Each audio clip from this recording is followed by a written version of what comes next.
Bismillahirrahmanirrahim. Alhamdulillahirabbil alamin. Allahumma shalli wa sallim wa barik ala sayyidina Muhammadin wa ala alihi wa sahbihi wa man tabi'ahum bi ihsan ila yaumiddin.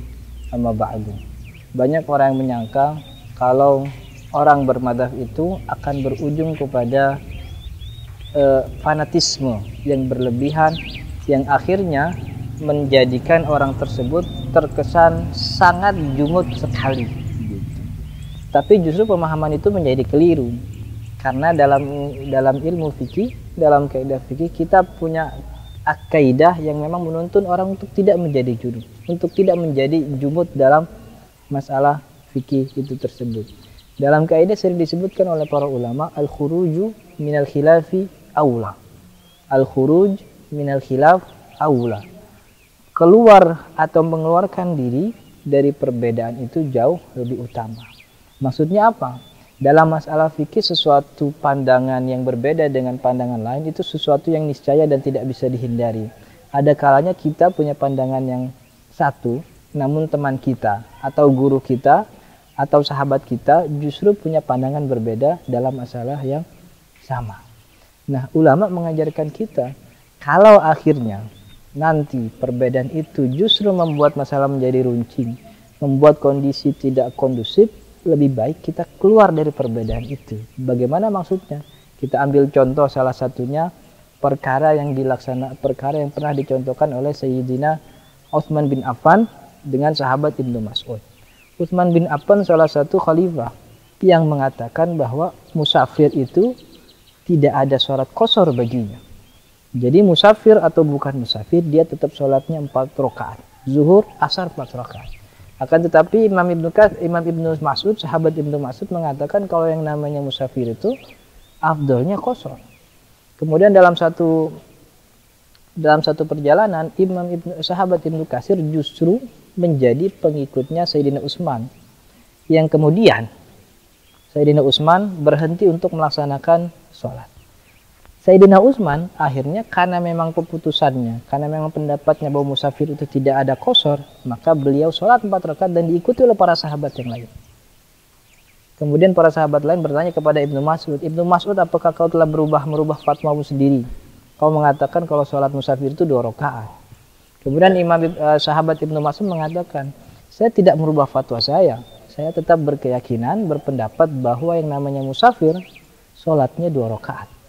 Lalu kenapa kalau berpendapat seperti itu kemudian kau mengikuti Sayyidina Utsman yang sholatnya 4 rakaat? Beliau menjawab, al-khilafu syarrun. Berbeda itu buruk. Artinya Sayyidina Ibnu Mas'ud ingin mengajarkan kepada sahabat lain bahwa dalam perbedaan ada keluasan di dalamnya. Ibnu Mas'ud tidak ingin menjadi motor penggerak perpecahan di antara para sahabat yang memang sudah satu suara dengan Sayyidina Utsman bin Affan yang mengatakan sholat musafir 4 rakaat. Kalau tiba-tiba masyarakat, para sahabat yang ketika itu di bawah Sayyidina Utsman bin Affan telah sepakat untuk mengerjakan 4 rakaat, tiba-tiba Ibnu Mas'ud mengajarkan berbeda, tentu akan terjadi gesekan di sana. Untuk itu Imam Ibnu Mas'ud mengundurkan diri, artinya merelakan pendapatnya dan mengikuti Sayyidina Utsman yang mengatakan bahwa sholat musafir tetap 4 rakaat. Ada contoh lain bahwa dulu ketika masa Abbasiyah, khalifah pertama Abbasiyah, Abu Ja'far al-Mansur, pernah datang ke Madinah untuk menawarkan Imam Malik rahimahullah guna menjadikan bukunya itu sebagai regulasi negara, agar semua orang di bawah kepemimpinan Abbasiyah itu mengikuti satu aturan yang sama. Ketika ditawari itu justru Imam Malik menolak.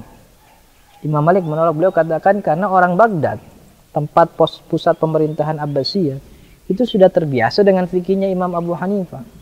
Orang di Mesir itu juga sudah terbiasa dengan fikihnya Imam Laits. Orang di Syam juga sudah terbiasa dengan fikihnya Imam Al-Auza'i.